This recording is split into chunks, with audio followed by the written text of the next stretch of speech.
आज का सेशन। देखो हम लोग अब यूनिट 1 पढ़ने जा रहे हैं। एक सेकेंड, इसको क्या हो गया। हाँ, तो यूनिट यूनिट 1 आप लोगों को पता होगा, मैंने कल आपको सिलेबस बताया भी है। वो है आपका फंडामेंटल्स ऑफ कंप्यूटर। ये इस पूरे सब्जेक्ट का नाम भी फंडामेंटल्स ऑफ कंप्यूटर है और इस यूनिट का नाम भी फंडामेंटल्स ऑफ कंप्यूटर है। बेसिकली आपको चैप्टर का नाम समझते साथ समझ में आ जाना चाहिए कि ये चैप्टर बेसिकली होने वाला है कि हम जितना भी फंडामेंटल्स हो सकता है, बेसिक चीजें हो सकती हैं, वो इस पूरे चैप्टर में हम लोग पढ़ने वाले हैं। तो देखिए, इस चैप्टर की मैं आप लोगों को एक बार सिलेबस बता देता हूँ। इस चैप्टर का, पर्टिकुलर चैप्टर का, जो हम लोग इस चैप्टर में पढ़ने वाले हैं, उसमें आप सबसे पहला टॉपिक देखेंगे कि जनरेशंस ऑफ कंप्यूटर। बेसिकली मतलब कंप्यूटर के अलग अलग जनरेशंस हैं, वो आज हम लोग कोशिश करेंगे इस लेक्चर में कंप्लीट कर लें, जनरेशंस ऑफ कंप्यूटर।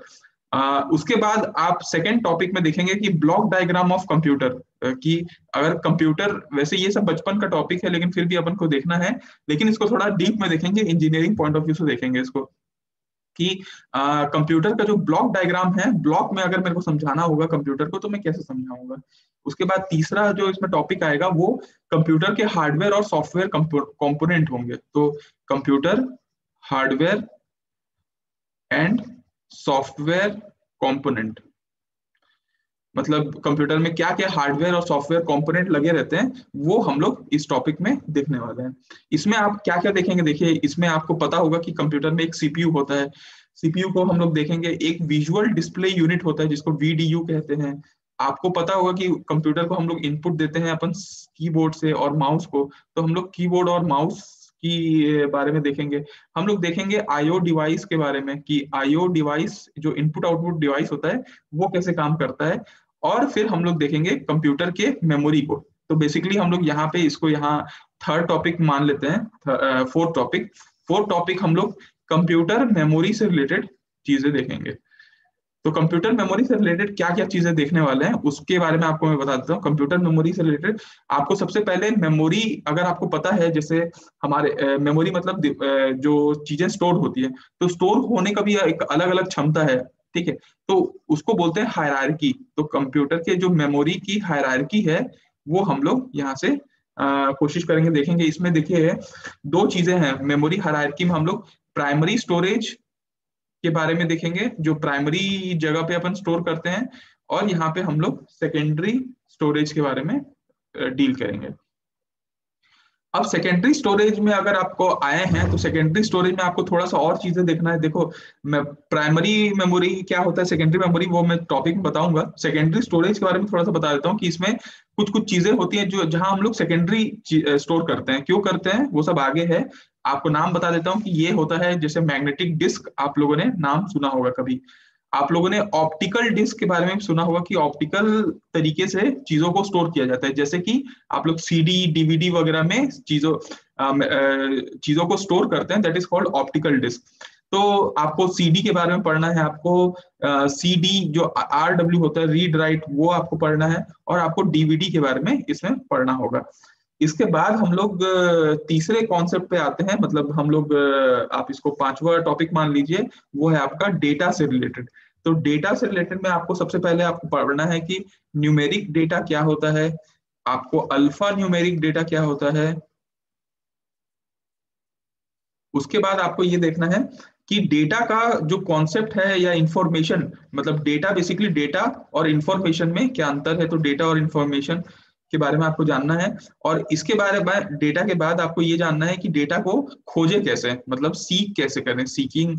फिर डेटा को हम लोग स्टोर कैसे करें, तो डेटा का स्टोरेज, बेसिकली डेटा स्टोरेज आपका वो कंप्यूटर मेमोरी ही है, हम लोग डेटा को ही स्टोर करते हैं मेमोरी के अंदर।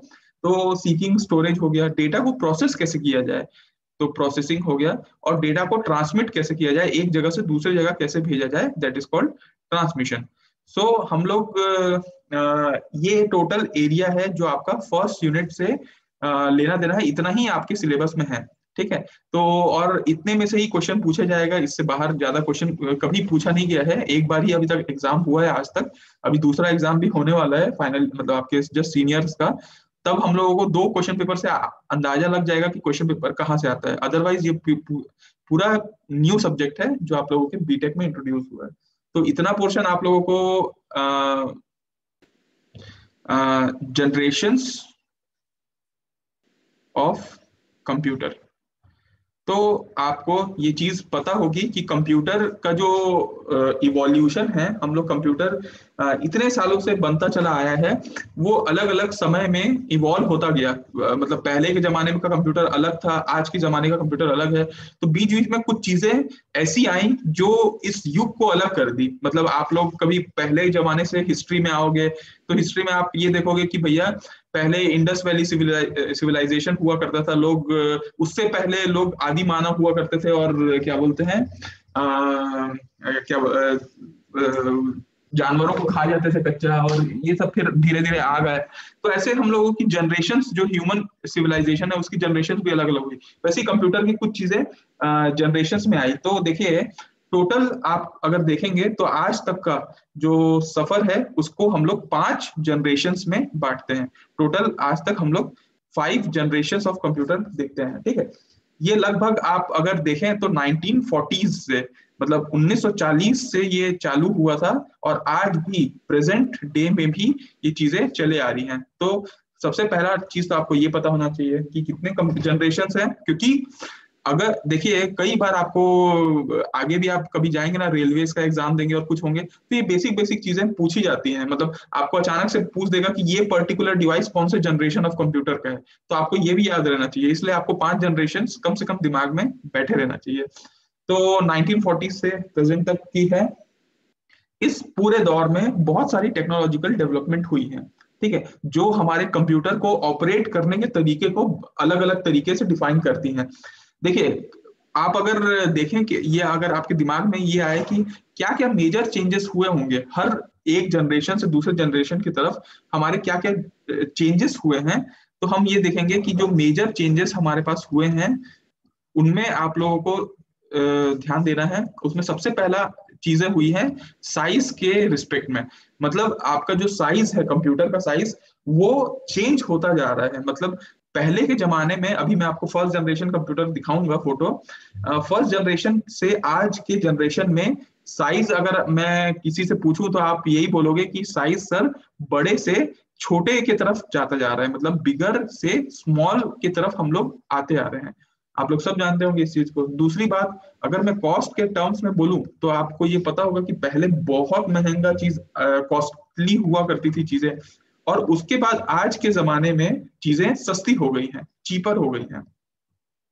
तीसरी चीज हम लोग को ये देखना है कि पावरफुल, मतलब आप अगर पावर की रिस्पेक्ट में देखें, पावरफुल के रिस्पेक्ट में देखें बेसिकली, तो पहले के जमाने के कंप्यूटर्स उतने पावरफुल नहीं होते थे। मतलब ये कंप्यूटेशन कैपेसिटी के ऊपर डिफाइन करता है कि कितना कंप्यूट कर पाता है एक समय में। आज आप देखोगे तो 10-10 ऐप एक साथ आप चला ले रहे हो, और दुनिया भर की चीजें आप कंप्यूटर, मोबाइल और लैपटॉप में करते हो। पहले के जमाने के आप कुछ 10 साल पहले की ही आप देख लो, अगर आप एक 5-6 एक साथ ऐप चला लेते थे तो पूरा मोबाइल ही हैंग कर जाता था। तो बेसिकली जो कंप्यूटेशन कैपेसिटी होती है, पावरफुलनेस होती है, ये पहले से ज्यादा हो चुकी है। मतलब अगर ये इसको आप देखें तो लेस से मोर की तरफ हम लोग आगे बढ़ रहे हैं। और चौथा अगर आप देखें एफिशिएंसी के टर्म्स में, तो एफिशिएंसी आपको पता होगा कि बेसिकली देखिए एफिशिएंसी का मतलब क्या होता है। अगर आपको 10 रुपया मैं दिया खर्चा करने के लिए और आप उसका 6 रुपया खर्चा कर पाए, तो आपकी एफिशिएंसी कितनी होगी? 6/10, दैट इज कॉल्ड 60%। मतलब जितना आपको दिया गया उसमें से आपने कितना चीज यूज कर पाया, दैट इज कॉल्ड एफिशिएंसी। तो पहले के उसमें यही होता था, देखिए इतना बड़ा बड़ा कंप्यूटर, इतना कॉस्ट हम लोग लगाए, लेकिन कंप्यूटेशन कैपेसिटी कम होती थी, अल्टीमेटली एफिशिएंसी हमारी कम होती थी। तो एफिशिएंसी भी हम लोग हर जनरेशन बाय जनरेशन हम लोग लेस से मोर की तरफ हम लोग जाते गए, एफिशिएंसी हमारा बढ़ता चला गया। हम लोग अपना फर्स्ट जनरेशन ऑफ कंप्यूटर देखते हैं, उम्मीद है हम लोग कंप्लीट कर लेंगे आज का topic, that is called first generation of computer. अब मैं इसका 2-3 चीजें आपको ध्यान में रखनी है एकदम। सबसे पहले ये कब आया, ये क्वेश्चन पूछा जाता है ऑब्जेक्टिव फॉर्म में, इसलिए आप इसको ध्यान रखिएगा। 1940 से ये इन्वेंशन हुआ था, और लगभग अपन 1956 तक के समय को हम लोग फर्स्ट जनरेशन ऑफ कंप्यूटर मानते हैं। इस फर्स्ट जनरेशन ऑफ कंप्यूटर में हम लोगों ने जो कंप्यूटर था वो बेसिकली वैक्यूम ट्यूब से चलता था। ठीक है, वैक्यूम ट्यूब्स हुआ करती थी। मैं आप लोगों को कुछ कुछ फोटो दिखाना चाहूंगा। लेट सपोज यहाँ से मैं एक बार इंसर्ट करता हूँ कुछ फोटो, पिक्चर्स में जाता हूँ, पिक्चर्स में फाइल में जाता हूँ, और फाइल से मैं कुछ पिक्चर्स लेना चाहूंगा जो मेरे कंप्यूटर में स्टोर्ड है। अ, देखिएगा, डाउनलोड्स में आता हूँ। कहाँ गए डाउनलोड्स? यहाँ पे चीजें होंगी होप। देखिए, इसको मैं इंसर्ट कर लेता हूँ और इसको भी इंसर्ट कर लेता हूँ। चलिए, और इसको भी इंसर्ट कर लेता हूँ, इसको भी, इसको भी, इसको भी, इसको भी, इसको भी, इसको भी। हम्म। अब हम लोग आगे आते हैं, और ये थोड़ा सा इधर उधर हो गया, स्कैटर्ड हो गया, इसको मैं बैक कर लेता हूँ, और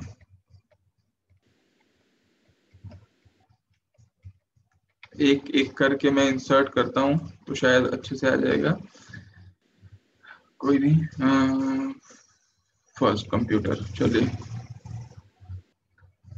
ये आपको थोड़ा सा होप आप लोगों को दिख रहा होगा, शायद हम लोग इसको बड़ा कर सकें। ये दिख रहा है क्या? देखिए, ये है आपका, मैं जो आपको दिखाना चाह रहा हूँ, ये है फर्स्ट कंप्यूटर जो कि 1940 के दौरान आया था। और आप इसका साइज देख के ही समझ सकते हैं कि ये कितना बड़ा हुआ करता था, ये इतने पैनल्स के साथ। ये फर्स्ट कंप्यूटर है। अब फर्स्ट कंप्यूटर में बेसिकली जो यूज होता था वो कौन से डिवाइस यूज होते थे, तो आपको एक जानकारी के लिए पता होना चाहिए कि इसमें वैक्यूम ट्यूब्स यूज होते थे। अब देखिए, मेरे पास इतना इफरात टाइम नहीं है कि मैं पूरे वैक्यूम ट्यूब्स के फंक्शनिंग बताऊं, लेकिन आप लोग, मैं उम्मीद करता हूं कभी ना कभी नाम सुने होंगे अपने 10th 12th वगैरह में, वैक्यूम ट्यूब्स। अगर जिनका कॉन्सेप्ट रिफ्रेश नहीं है तो आप आज की क्लास के बाद वैक्यूम ट्यूब्स कैसे काम करता है इसकी वर्किंग आप यूट्यूब पे देख सकते हैं। डायरेक्ट वैक्यूम ट्यूब्स वर्किंग आप डालेंगे तो आपको यूट्यूब पे आ जाएगा। तो मैं सिर्फ अभी इतना बता पा रहा हूँ कि आपको ये वैक्यूम ट्यूब्स उस समय सर्किटरी के लिए यूज होते थे। अगर मैं आपको इसका फोटो दिखा सकूं तो वेल एंड गुड होगा। तो मैं आपको एक, जिनको नहीं पता है उसको मैं यहीं से एक शो कर देता हूँ कि ये कहाँ गया मेरा वैक्यूम ट्यूब्स। हम्म, देखिएगा आप, ये छोटे छोटे डिवाइस हैं जो आप यहाँ देख पा रहे होंगे, that is called vacuum tubes. ये वैक्यूम ट्यूब्स उस जमाने में यूज होते थे सर्किटरी के लिए। ये बाद में जाके और छोटे छोटे हो गए थे, बट हम लोग इसको आगे देखते हैं।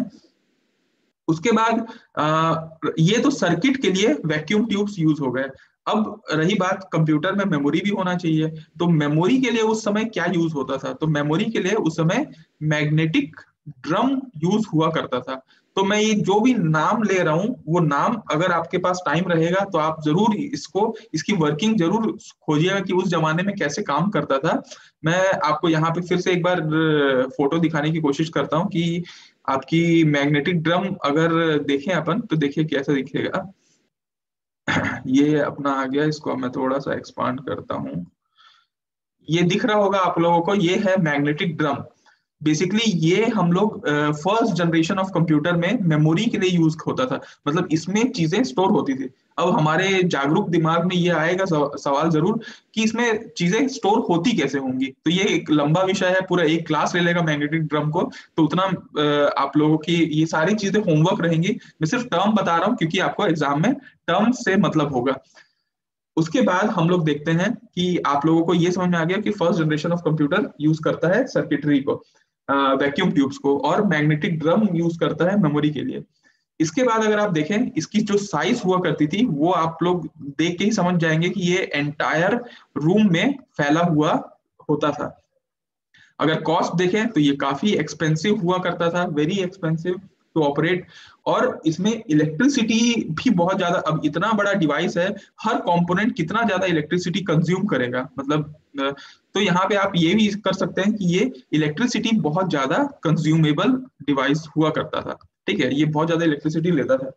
अब मुद्दे की बात यह है कि कोई भी कंप्यूटर में एक मेमोरी होना चाहिए। तो मेमोरी है अपने पास, मैग्नेटिक ड्रम से मेमोरी हो गया। अब मुद्दे की बात यह है कि ये कौन सी भाषा को समझेगा। आज आप जानते हो कि कंप्यूटर बाइनरी लैंग्वेज को समझता है, या तो वन को समझता है या तो जीरो को समझता है। ठीक है। तो ये भी अपने मशीन लैंग्वेज को ही प्रिफर करता था, जो मशीन लैंग्वेज है आपका 1 और 0, ठीक है। और इसके पास एबिलिटी ये होती थी कि अगर आप इसका कंप्यूटेशन को देखें तो ये कंप्यूटेशन को देखें तो ये एक प्रॉब्लम को एक टाइम पे ही सॉल्व कर सकता था। तो 1 प्रॉब्लम एट अ टाइम ये सिर्फ हैंडल कर सकता था, ठीक है।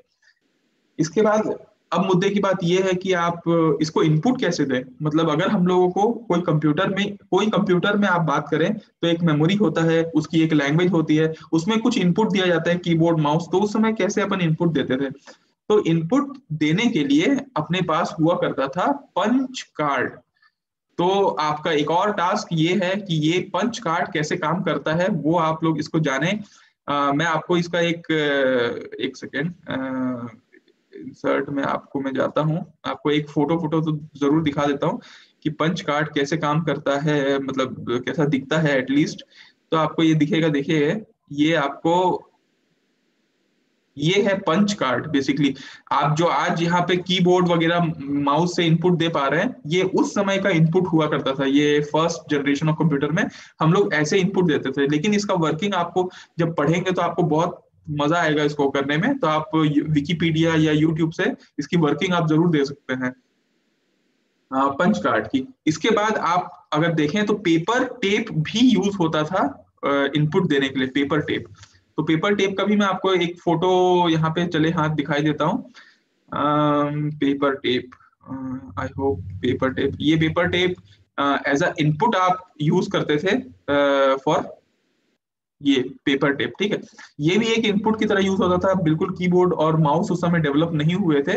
तो हम लोग ये पंच कार्ड, ये पेपर टेप, ये सारे चीजें हम लोग यूज किया करते थे मैग्नेटिक ड्रम मेमोरी के लिए, ये क्या वैक्यूम ट्यूब्स आपके सर्किटरी के लिए। और ये आपका फर्स्ट जनरेशन ऑफ कंप्यूटर है। तो बेसिकली ये चीजें है।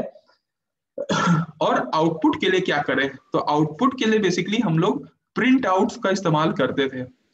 तो आपके दिमाग में ये भी आएगा कि सर प्रिंट आउट्स मतलब क्या प्रिंटर उस समय डेवलप हो चुका था? तो नहीं भैया, प्रिंटर डेवलप नहीं हुआ था, लेकिन प्रिंट आउट्स निकलते थे। मतलब देखिए, प्रिंट आउट का मतलब बेसिकली क्या होता है कि ये आपका पहले के जमाने में तो लोग कागजों में, मतलब इन द सेंस पत्थरों में भी अपना चीजें लिख लेते थे। कभी कभी आप कोई पुराने पुराने उसमें जाएंगे तो आपको पत्थरों से लिखा हुआ कुछ चीजें मिलेंगी। तो बेसिकली जिस चीज से हम लोग चीजों को इंटरप्रेट कर सके वो आपका चीजें होंगी। तो देखिए, आपको मैं यहाँ पे दिखाता हूँ कि कुछ चीजें कैसे निकलती थी। वो कागजों में ही निकलती थी। और ये कागज प्रिंट आउट्स के बारे में आपको मैं बताता हूँ, देखिएगा ये आपको निकलेगा, ये देखिए बेसिकली ये आपको दिखेगा, यहाँ से चीजें छप छप के उसमें निकलते जाती थी, that is called print outs. तो ये बेसिकली आउटपुट की तरह हम लोग इस्तेमाल करते थे। आपको फर्स्ट कंप्यूटर का नाम आपको पता होना चाहिए, जिसका नाम है एनियाक।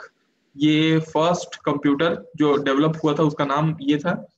ये बेसिकली आपका फर्स्ट जनरेशन ऑफ कंप्यूटर में इतना पोर्शन है, ठीक है। चलो, तो अब हम लोग आते हैं अपने सेकेंड जनरेशन ऑफ कंप्यूटर पे। सेकेंड जनरेशन में थोड़ा सा और तरक्की हुआ था, सेकेंड जनरेशन ऑफ कंप्यूटर।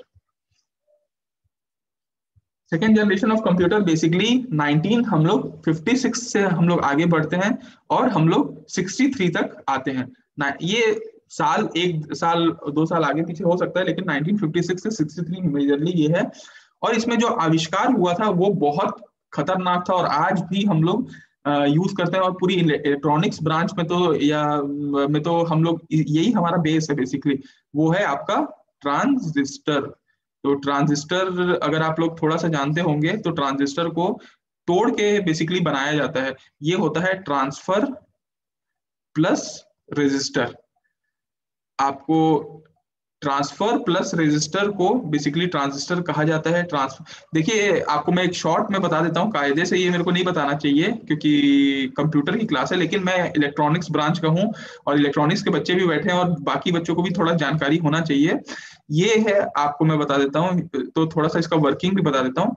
देखिए, आप लोग कभी पीएन जंक्शन डायोड पढ़े होंगे 12th में, वैसे ही ट्रांजिस्टर में लेट्स सपोज ये है एनपीएन जंक्शन। दो ट्रांजिस्टर होते हैं, पीएनपी और एनपीएन, अलग अलग होते हैं। ज्यादा बेटर एनपीएन होता है क्योंकि इसमें इलेक्ट्रॉन्स एन और एन दो बार आते हैं, मतलब इसमें इलेक्ट्रॉन्स की संख्या ज्यादा होती है, क्योंकि आपको पता होगा एन टाइप का जो सेमीकंडक्टर है उसमें इलेक्ट्रॉन्स ज्यादा होते हैं और पी टाइप में होल्स ज्यादा होते हैं। तो जिसमें इलेक्ट्रॉन ज्यादा होता है, इलेक्ट्रॉन की मोबिलिटी होल्स के कंपैरिजन में ज्यादा होती है। मोबिलिटी का मतलब होता है एबल टू मूव, मतलब जिसकी जितनी क्षमता, आप देखे होंगे पतले इंसान जल्दी जल्दी भाग लेते हैं और मोटे इंसान थोड़े से धीरे धीरे भागते हैं। तो ये क्या, होल्स की मास ज्यादा होती है इसलिए ये बेचारे धीरे धीरे भागते हैं, और इलेक्ट्रॉन्स हल्के होते हैं तो तेज भागते हैं। जो तेज भागेगा और ज्यादा संख्या में होगा तो हम लोगों को फायदा मिलेगा इन टर्म्स ऑफ गेन, मतलब जो आपको जो फायदा है बेसिकली स्पीड के टर्म्स में, वो एनपीएन के ट्रांजिस्टर में ज्यादा फायदा मिलता है। तो हम लोग ये यूज करते हैं। एनपीएन में देखिए, बेसिकली देखिए यहाँ पे इलेक्ट्रॉन्स पूरे भरे पड़े रहते हैं और यहाँ पे होल्स होते हैं, और यहाँ पे बेसिकली फिर इलेक्ट्रॉन्स की संख्या बहुत ज्यादा होती है। ठीक है, अब हम लोग क्या करते हैं, बेसिकली यहाँ से इसको हम लोग कनेक्ट कर लेते हैं, और इसको हम लोग लेट सपोज कैसे कनेक्ट किए, ऐसे अगर हम लोग कनेक्ट कर लिए और यहाँ पे इसको हम लोग ग्राउंड कर देते हैं, तो देखिए ये नेगेटिव टर्मिनल होता है, ये नेगेटिव मतलब नेगेटिव और ये पॉजिटिव। तो नेगेटिव मतलब इलेक्ट्रॉन्स, इलेक्ट्रॉन्स यहाँ पे आ गए, यहाँ पे पूरे इलेक्ट्रॉन्स भरे पड़े हैं, इलेक्ट्रॉन्स आ रहे हैं, यहाँ से सप्लाई मिले जा रहा है। ये इलेक्ट्रॉन्स आपस में दोनों रिपेल करना शुरू करेंगे, क्योंकि इलेक्ट्रॉन्स और होल्स आपस में अट्रैक्ट होते हैं, इलेक्ट्रॉन इलेक्ट्रॉन आपस में रिपेल करेंगे और ये इधर की ओर आगे अग्रसर होते जाएंगे। ये आगे आगे इधर अग्रसर होंगे, लेकिन इधर तो इसको होल्स मिल गया, तो ये बिल्कुल रिकम्बाइन करने की कोशिश करेंगे। लेकिन रिकम्बाइन करने के लिए उनके पास सफिशिएंट मात्रा में बेसिकली होल्स होने चाहिए, पहली बात तो, और दूसरी बात यहाँ पे सफिशिएंट जगह होनी चाहिए।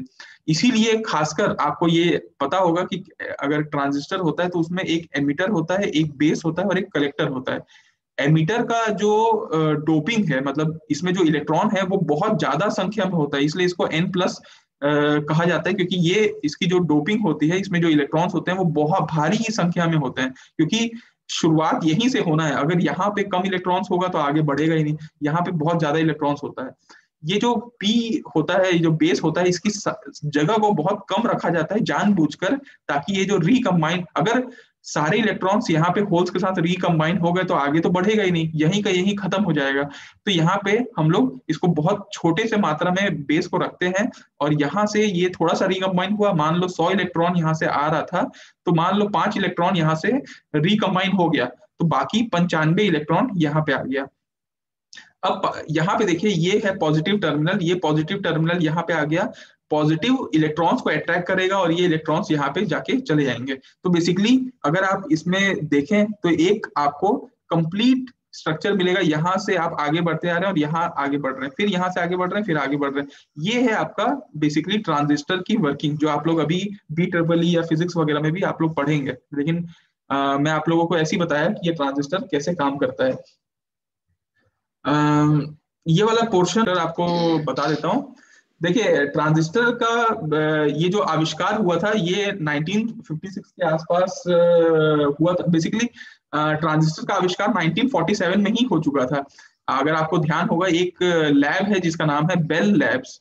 तो ये बेल लैब्स का जो आविष्कार है, ये फर्स्ट ट्रांजिस्टर वहां पे आविष्कार हुआ था, लेकिन ये जो कंप्यूटर्स में यूज होना था वो 1956 के बाद यूज होना था। ये फार सुपीरियर था बेसिकली वैक्यूम ट्यूब्स से। वैक्यूम ट्यूब्स कितने बड़े हुआ करते थे, उनसे काफी छोटा होता था। मैं अगर आप इसको फोटो के रूप में अगर आपको दिखाना चाहूँ तो आपको मैं एक बार दिखाता हूँ फ्रॉम एक ट्रांजिस्टर कितना छोटा होता है और कितना होता है। ये देखिए, अगर आप देख पा रहे होंगे तो क्या दिख रहा है क्या आपको ये ट्रांजिस्टर? ये ट्रांजिस्टर हाँ, ये ट्रांजिस्टर आपको 3 पैर वाला दिख रहा होगा। ये तीनों पैर आपका वही एमिटर, वही बेस और वही कलेक्टर टर्मिनल है। ये 3 पैर ये इतने छोटे हैं, मतलब अगर आप वैक्यूम ट्यूब्स की बात करें तो उनसे फार सुपीरियर होता है इन टर्म्स ऑफ, अगर आप स्मॉलर देखें तो स्मॉलर है, अगर आप फास्टर देखें तो ये बहुत ज्यादा फास्ट होते हैं वैक्यूम ट्यूब्स के कंपैरिजन में, और सस्ते के रूप में देखें तो ये तो किफायती सस्ता है, मतलब छोटे छोटे 2 रुपया 5 रुपया में ये मिल जाता है। तो ये स्मॉल, फास्ट और चीप होते हैं। एनर्जी एफिशिएंट काफी होते हैं, ये ज्यादा एनर्जी भी नहीं लेते हैं, ठीक है, तो एनर्जी एफिशिएंट भी इनको कह सकते हैं। और खासकर रिलायबल भी होते हैं ये, मतलब इन पे भरोसा किया जा सकता है, ये जल्दी टूटते नहीं है, जबकि वैक्यूम ट्यूब्स आप देखें ग्लास के स्ट्रक्चर में होता है, जल्दी टूट जाता है। अगर आप इसमें इनपुट की तरह आप बात करें तो इनपुट अभी भी हमारे पास कोई कीबोर्ड और माउस वगैरह डेवलप नहीं हुए थे, तो हम लोगों को बाय डिफॉल्ट अभी भी हम लोगों को पंच्ड कार्ड्स के लिए यूज करना पड़ता था, और आउटपुट के लिए प्रिंट आउट्स का इस्तेमाल होता था अभी भी सेकेंड जनरेशन ऑफ कंप्यूटर में भी। लेकिन इस समय हमारी जो लैंग्वेज होती थी, जो हम लोग कंप्यूटर की जो लैंग्वेज है, इसमें हम लोग काफी चेंजेस लाए थे। और मैं जो अभी आपको एग्जांपल दे रहा था वो एग्जांपल इसमें काफी सुइटेबल है, that is called assembly language program. तो ये असेंबली लैंग्वेज इस समय डेवलप हो चुका था क्योंकि ट्रांजिस्टर बन गया था, तो ये अब इस्तेमाल होना शुरू हुआ था। मतलब इतने दिन तक हम लोग सिर्फ 1010 हमको भी याद करना पड़ता और कंप्यूटर भी उसी तरीके से काम करता, लेकिन अब हम लोग कम से कम इतना कर पा रहे थे कि हमको अगर एक जगह से दूसरी जगह ट्रांसफर करना है, या अगर हम लोगों को कोई नंबर को ऐड करना है, तो हम लोग सिंपल बोल देते थे कि ऐड ए कॉमा बी, मतलब ए रजिस्टर में कोई डेटा है और बी रजिस्टर में कोई डेटा है, उन दोनों को आपस में ऐड कर दो। तो ये क्षमता हमारे पास आ चुकी थी। हम पूरा पूरा नहीं समझा पा रहे हैं कंप्यूटर को, हम जो बोल रहे हैं वो कंप्यूटर नहीं समझ पा रहा, लेकिन हम लोग अब इस भाषा में इस्तेमाल करना शुरू किए, that is called assembly language program. कुछ कुछ हाई लैंग्वेज भी उस समय डेवलप हो रहा था, जो हाई लेवल लैंग्वेज है। अब आपको ये समझ में आना चाहिए कि लो लेवल लैंग्वेज क्या होता है, हाई लेवल लैंग्वेज क्या होता है। तो बेसिकली देखिए, लो लेवल लैंग्वेज का मतलब ये होता है कि आप जो कंप्यूटर से रूबरू हो, कंप्यूटर के आसपास हो, that is called high low level language. ठीक है, जो भी जैसे मशीन लैंग्वेज हो गया, ये कंप्यूटर की भाषा है, तो इसको हम लोग लो लेवल लैंग्वेज कहते हैं। और हाई लेवल लैंग्वेज वो होता है जो इंसानों से ज्यादा रूबरू हो, that is called high level language. तो इस समय हम लोगों ने डेवलप करना शुरू किया था, और कुछ लैंग्वेज उस समय आ गए थे, दैट इज कॉल्ड कोबोल। और एक लैंग्वेज आप और ध्यान में रख लीजिएगा जिसका नाम है फोर्ट्रैन। तो ये सारे एक लैंग्वेज हैं जो प्रोग्रामिंग के लिए यूज होता है, ये हाई लेवल लैंग्वेज उस समय डेवलप हो रही थी।